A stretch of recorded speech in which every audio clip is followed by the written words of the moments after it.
A new home goods store will open soon in San Angelo. The San Angelo Rodeo is just days away, and find out if this wind will ever stop. Plus, something's going on over at the River Stage. We'll tell you everything we know. All this plus more. I'm Yantis Green, and this is Live.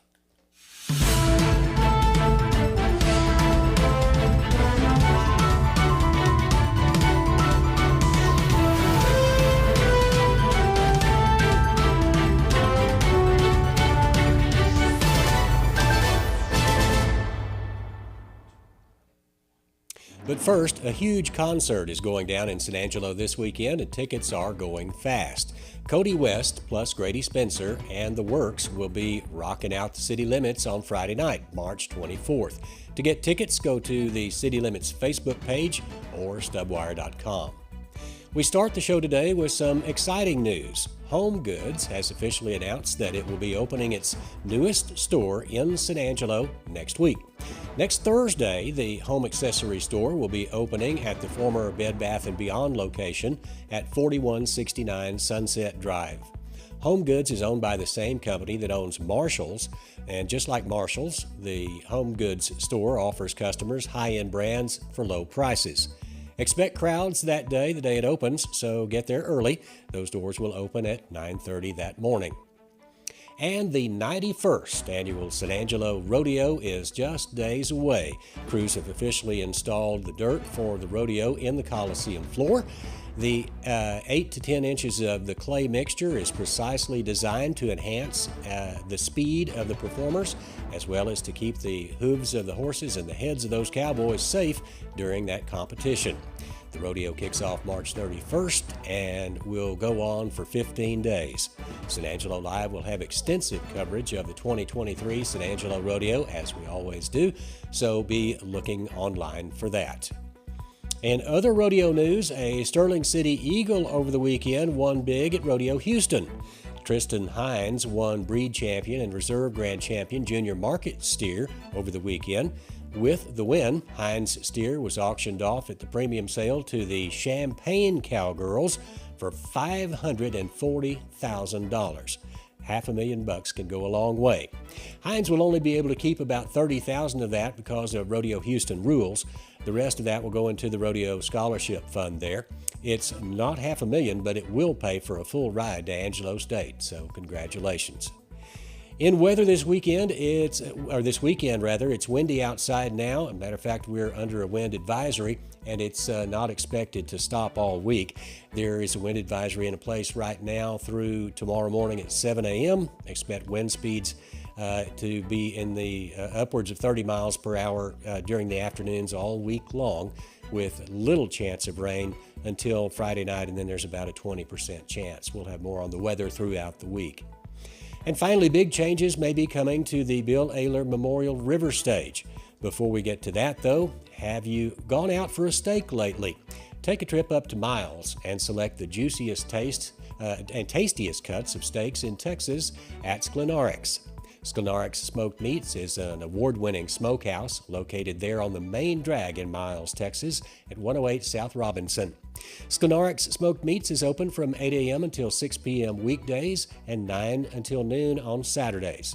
It's a drive that's worth the taste. Sklenarix Smoked Meats in Miles, Texas.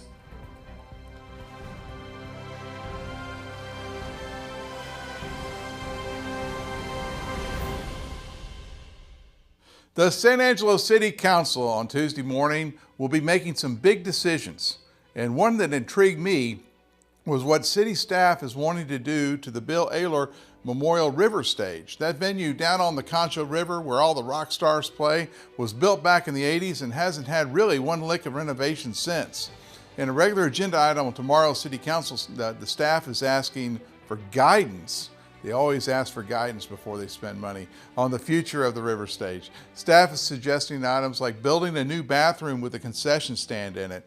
And, you know, of course, that would help out because you know how many porta potties are there for a Co-Wetzel concert?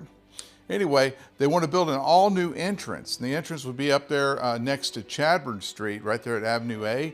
We're kind of coming down the west side of the pool. And that would be nice to have more than one entrance there, and then you can use the existing entrance for like VIPs and things like that. And then also the biggest thing is they want to build a big, giant new green room for all those rock stars. One of the main questions and concerns ahead of that meeting is, of course, where's the money going to come from? Just like that Coliseum, I don't think San Angelo taxpayers are wanting to fork over much money, especially in this economy. It's likely that they'll use HOT. That's a hotel occupancy tax. That's a bunch of money that they're hoarding over there at the city. They could pay for a lot of stuff with it. That would pay for it out of like, HOT comes from like when people come from out of town, they stay at a hotel room, they pay, I don't know, 14% tax on the room. So that's where it's coming from. It's also coming from all those Airbnbs in town. San Angelo Live will follow this story closely in the morning, so stay tuned. Where your money is going is important. Plus, everyone loves the River Stage. Because of that, this is the biggest story of the day. I'm going to get straight to the point. We have trucks, and a really good selection of trucks. We have factory rebates. We have low interest rates that'll make for low payments. And then the real kicker is they're discounted too. It's the perfect time to buy a new truck at Jim Bass Ford. Don't miss this. Only at Jim Bass Ford, Houston, Hart, and Hardin Road, or 24/7 at bassbunch.com. All right, and welcome back. It's a little special edition of Cover One Hoops here. We're going to be breaking down the bracket. We came to y'all the first time, and man, did we mess things up. Oh, yeah. A lot of our people that we picked are already out. So we want to come back and mix it up a little bit, but just, introduction. Matt Trammell, Ryan Chadwick. Chadwick, what's up? In our defense, all of America messed up, okay? That is very true. With teams like Purdue losing, with teams like Virginia losing, Texas A&M even. What the heck happened? Yeah, Texas A&M choked. Kansas is already out. Yeah. So let's go ahead and start. We're going to kind of redo it. We're going to go Sweet 16. Maybe this is going to be a little bit better. We're just going to get right into it. We've done enough, intros on the last one, so let's go ahead and do it. We are going to start with Alabama, San Diego State. Of course, Alabama won 73-51 over Maryland. San Diego State wins big over Furman, who got their big upset against Virginia. Chadwick, who do you like in this one, Alabama or San Diego State? The Crimson Tide are rolling, but so is San Diego State. This is a pretty coin flip game, but with how strong the Crimson Tide is playing right now, I'm going to roll with Alabama. Yeah, I think that's probably a smart one. I would say that Alabama has been going off for all year, and there was a lot of doubts coming into the tournament, but hey, we ended up getting here to the Sweet 16. So there's that side. On the other side, they're going to have to play the winner of Creighton and Princeton. Break that one down. Okay, so I'm super surprised that Baylor dropped that game like they did. I know that they've struggled on the defensive side of the ball all season. And when Creighton just came out and whooped them, I was just like, okay, this ain't the same Baylor Bears team that won the national championship a couple years ago. They're a little bit too young, and we'll see them back in this tournament, but yeah, Creighton really put it to them. Yeah, it was. And on the other side of that, 85-76, just want to throw that there. Yeah, and on the other side of that, we got Princeton, who's shocked the world, and they've won back-to-back games now. And they didn't just win in the second round by a buzzer beater. They won by, what was it, 12 points? Yeah, they ended up winning that one 78-63 over Missouri. Big win there. So who you got, Creighton or Princeton? You think this Princeton team's going to keep it alive? I think Creighton's a better team, but let's roll with Princeton. Yeah, that's still a 6 seed. Yeah. Creighton's still a 6 seed. They know how to score a lot of points. They always do in the tournament. They're one of those teams that are going to put up those 80s, high 70s. Yeah, let's keep 80s, rolling with those finance majors. I'm in. Let's do it. Let's lock it in. We're thinking Elite Eight would be Bama versus Creighton. Moving to the east side of the bracket here. And things are going to get a little bit tougher. We got FAU and Tennessee, two teams that were, I guess FAU was a kind of a lower seed, lower half of the seeds, but they're still a 9 seed playing 4. Let's see, Tennessee beat Duke 65-52. Of course, Coach K retired last year, first tournament without him. And then FAU beat Fair Dickinson, who was a 16 seed, but they only beat them by 8 points. Yeah. So, So no we thinking the Vols in this, or what are we thinking? No one's given FAU much of a chance here. Like, it's all over Barstool right now. Like, that's kind of become the meme. Like, no one believes in FAU. Yeah. But this Vols team is for real, and I'm going to roll with Tennessee. Yeah, I think so too. I think Tennessee just outmatches them just a little bit, outmanned, outgunned them a little bit. So I'll say that too. On the other side, it's Kansas State, Michigan State. Now, Chadwick, last time we were here, you were a big anti-Michigan State guy. Has something happened in these last two games that maybe will make you reconsider that one? Well, they started playing defense, first of all. And so, like, when Michigan State plays defense, they're always a really tough team to beat.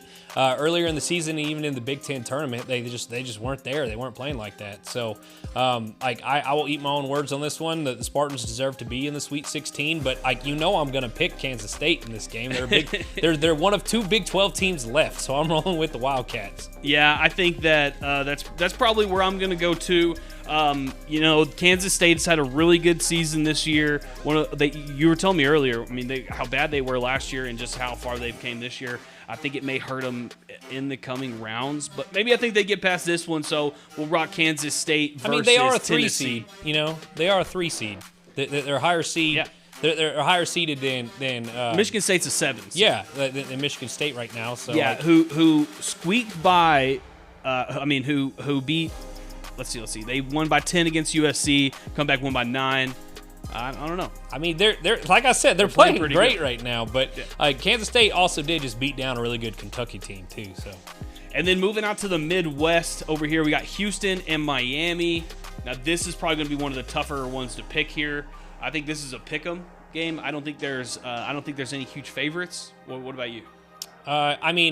I would argue that the Houston Cougars are number 1 for a reason, and like they showed that in the round of 32. They put a beat down on, and so But Miami won 85-69 against a good Indiana team. Yeah, so you're right, coin flip, but my pick, I'm picking the Cougars in this one. Yeah, I think the Cougars are going to end up taking it. On the other side, of course, we got the University of Texas Longhorns versus Xavier. Xavier always one of those March Madness teams that you don't see them anywhere else but in NCAA basketball, really. And they're going to be playing the Texas Longhorns. Texas is always back. Are they back, Chadwick?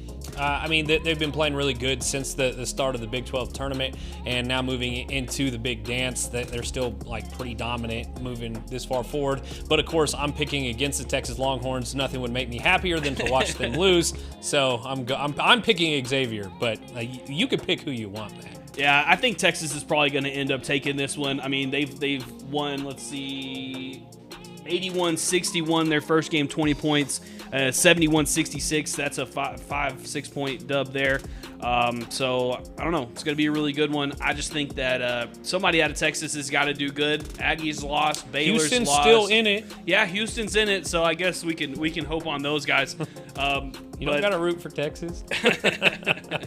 I got you. Well, I'm going to go with Texas in this one, but we'll throw that up in the matchup there. Houston versus one of those two. And then moving on to the west side of the bracket here, we're going to go Arkansas and UConn versus Gonzaga, and the other round is Gonzaga, UCLA. We'll start with Arkansas and UConn.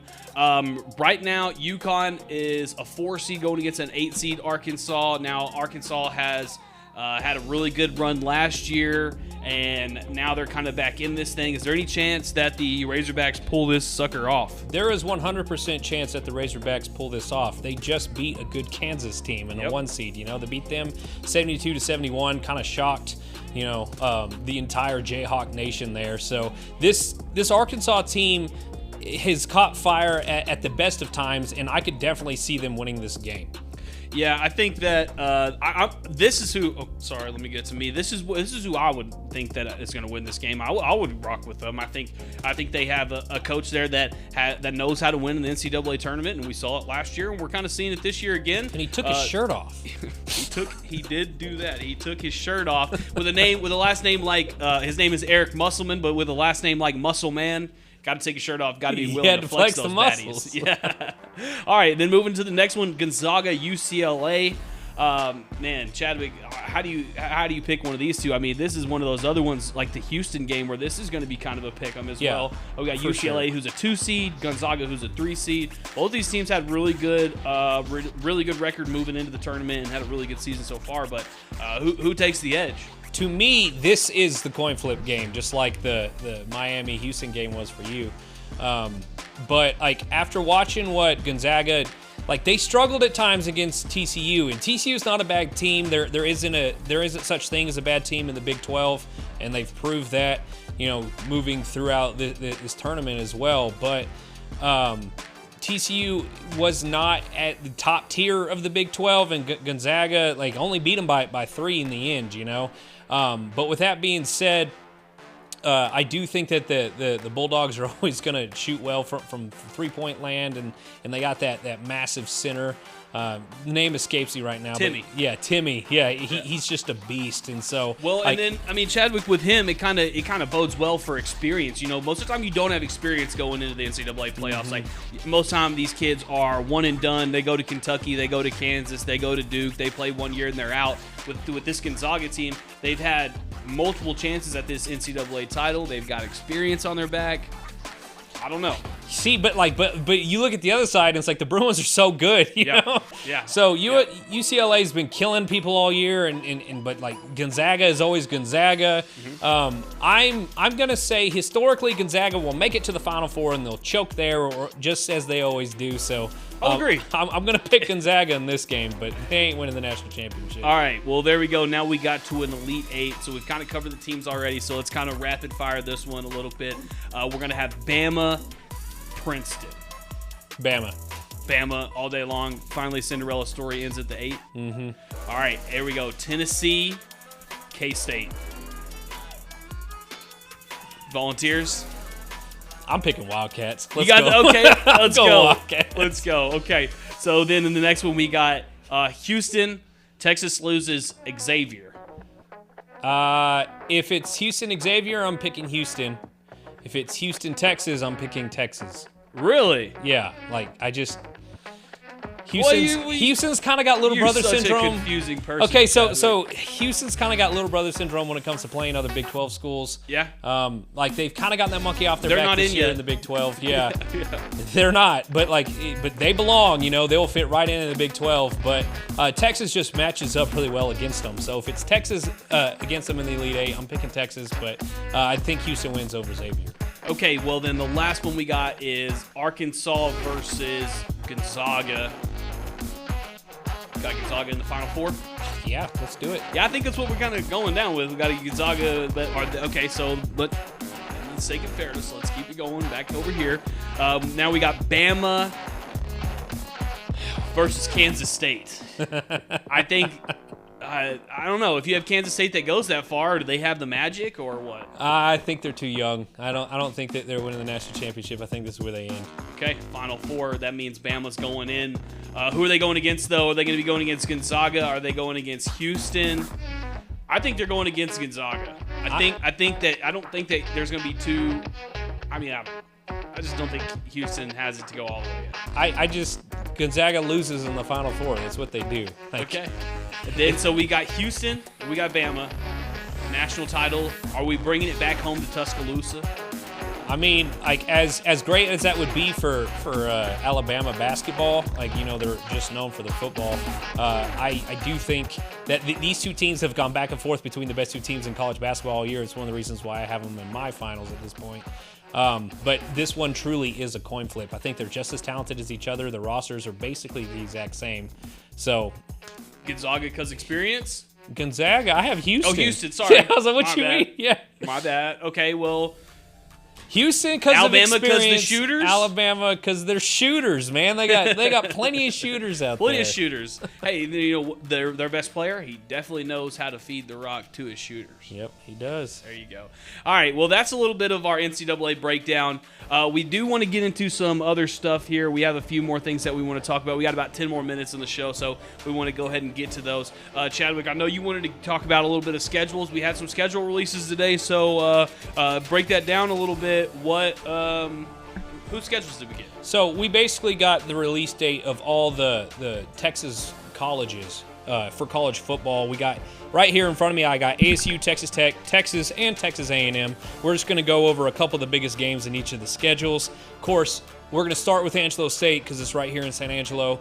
Number 2 team overall in the nation last year.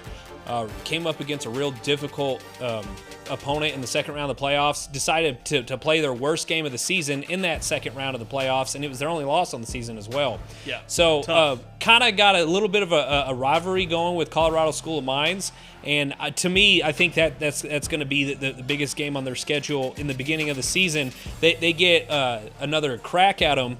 Their first home game of the season on September 9th is against Colorado School of Mines, so they're going to have to travel to San Angelo again. That's a great way to start off the season. It really is. Get you a dub, or if you end up maybe dropping that game, well, then you can make adjustments for when you meet them in the playoffs. Because they will meet them in the playoffs again. Now, of course, the Rams had a couple of guys transfer out. Some guys transferred to D1 schools because that's just how good the Rams were last year. But this defense is still going to be really scary. There's still a big question mark at the quarterback position, but as spring football moves forward, we'll kind of see how that develops. But, yeah, I think this Angelo State Rams team is going to be pretty good again.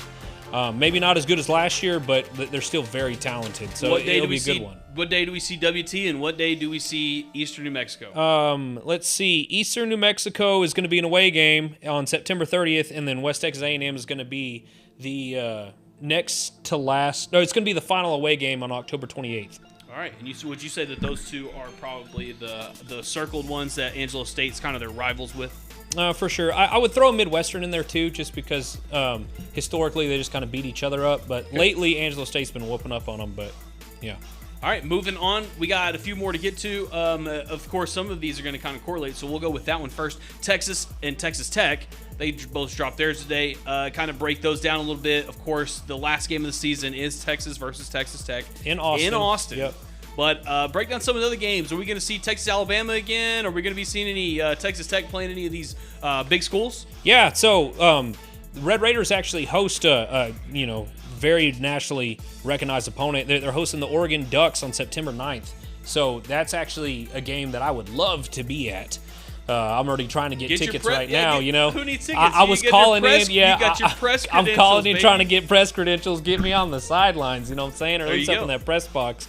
But yeah, hosting the Oregon Ducks. That's going to be probably the coolest game that we got all season.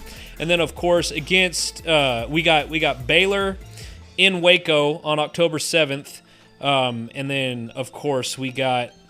Let's see, where is Oklahoma State? Oh, wait, we're not playing Oklahoma State this year. I forgot about that. Yep. We got Texas Longhorns on November 24th, the TCU Horned Frogs on November 2nd in Lubbock, and, of course, we got Kansas State in Lubbock on October 14th. And those are going to be pretty good. Yeah, those are probably going to be the best games of the season for Texas Tech. Definitely. Okay, reading that schedule right there, give me a record. Oh, what's the record looking like this year for the old Red Raiders? In the Big 12? In general. Shoot, I think that this is the year that the Red Raiders can get up to 8 or 9 games. We got. Oh, I forgot to mention our biggest rivals over the last couple years. We got the Houston Cougars at home on September 30th. So, like, I feel kind of bad that this is Houston's induction year. That they got a pretty monster schedule going against them. That they got to play Texas, Oklahoma, Texas Tech, Baylor, and Oklahoma State. Welcome to the Big 12. Yeah, welcome to the Big 12, exactly. Yeah, but yeah, so like I wouldn't be surprised if Joey McGuire's got his team ready to go, and we win 9 games this season. Like it's definitely one of those I can see us finishing second or third in the Big 12. All right, and then let's move on to some more stuff before we run out of time here. We got Texas A&M. Want to talk about the Aggies a little bit? Yeah, let's talk about the Aggies. Very, very disappointing year last year, 5-7. The only notable win they had was last game of the season against LSU. Blew their brakes off. No idea where that came from, but LSU wasn't really the standard they've been. I mean, they were pretty good, man. They were in the SEC championship game. Were they in the SEC championship game? But then they also got their brakes blown off against Georgia. Yeah. So, but, I mean, one team owns that right now. Still second place in the SEC, Yeah. But home games this year, of course, they do got Alabama at home. They do have Mississippi State at home. And I think those are the only two really big SEC games. Well, here's some good news for you Aggies fans out there. Last time Bama was in Kyle Field, what happened? Y'all won. 8-1, yeah. And then what happened? Well, actually, we won't even really have to worry about Mississippi State this year. Well, they have coaching issues. Yep, they do. Who's the coach of the Mississippi State, whatever they are right now? Yeah, I'm pretty sure that they just promoted their D coordinator there to the head coach. Yeah, I think maybe. Rest in peace, Mike Leach. For sure. Wreck 'em. Maybe he wants that. I don't know. But honestly, give me a record for Aggies. Biggest winnable game for the Aggies first, I think, is going to be their neutral site game against Arkansas on September 30th. But for the Aggies, it's going to be enough rough year for you. I'll give you one more game you had last year, just because I can't believe you lost so much last year. But I'm still going to say 6-6, barely bowl eligible. Well, another tough year for the Aggies. Any more schedules we want to get to? Yeah, we didn't really get into Texas. Texas plays Alabama in Tuscaloosa this year, and that game's on September 9th. And, of course, they got Last Oklahoma. Big 12 year. Yeah, last Big 12 year here. They got Oklahoma in the Red River Shootout on October 7th. Of course, those two traders are going with each other to the SEC, so no one really cares about that. But then, of course, their last biggest game is going to be hosting Texas Tech in Austin. So Longhorns, I think, got the better end of the stick on this. Their schedule's pretty nice besides that Alabama on there. Is Texas back? We will find out. They got a Manning there. Yeah, they got a Manning. there. Well, what about their starting quarterback last year? They got hurt. I mean, they got Quinn Ewers still. Is he going to play? Yeah, he's their starter He's as of right now. But you think Manning kid's going to take it? I mean, the coach already said, what is it, Sarkisian here? He said it's an open quarterback competition. I think it's just going to make Ewers better. I mean, he's a South Lake Carroll guy. He knows how to compete. He knows how to win. He almost beat Bama last year. Yeah, he did. He should have beat Bama last year. Yeah, didn't get hurt. Yeah. Anyways, what else we got? I know we wanted to talk about. Last thing here is I know we only got a couple minutes left, so we want to get into it. This weekend, San Angelo Relays, going to be a good one. Chadwick, what are you most excited for when you're talking about these relays? Of course, I ran track back in the day for a long time. I'm a hurdler at heart, so of course I'm excited to see the hurdlers. The Central hurdlers aren't as strong as they've been in the past, but maybe this is the meet that they really step up, But of course, I'm excited to see all my football guys running the relays. You got Jacob English and Tyler Hill on two of the relays. What about your basketball girls? I think I'm pretty sure Jules Perez is running the relays too. Yeah, I'm big Bobcat guy over here. I'm super excited to see the Bobcats compete. They got a good chance of the boys and girls winning both relays here. I know Midland High is really good, and so is Friendship. So that's going to be pretty tough for the Lady Cats. But I do think Central's the favorites in this meet, and I'd like to see especially their relay teams take home a couple golds. And then finally, guys, I just want to talk about it on the production side. Be tuned in on Friday because we will be having full-on coverage from the San Angelo Relays Friday and Saturday. Of course, Friday during our daily show, we're not going to have a Cover 1 Hoops or a Cover 1 Football. We're going to move into the track, and we're going to have a Cover 1 track coverage, and that's going to be this Friday and Saturday, but the show specifically will be on Friday, and we're going to kind of get with some of the players. We're going to get with some of the coaches. It's going to be an extensive show, but it's going to be filled with athletes and coaches and great interviews that you're going to want to see of your kids. So, of course, be looking for that on SanAngeloLive.com. Chadwick, do you have any final thoughts before we get out of here?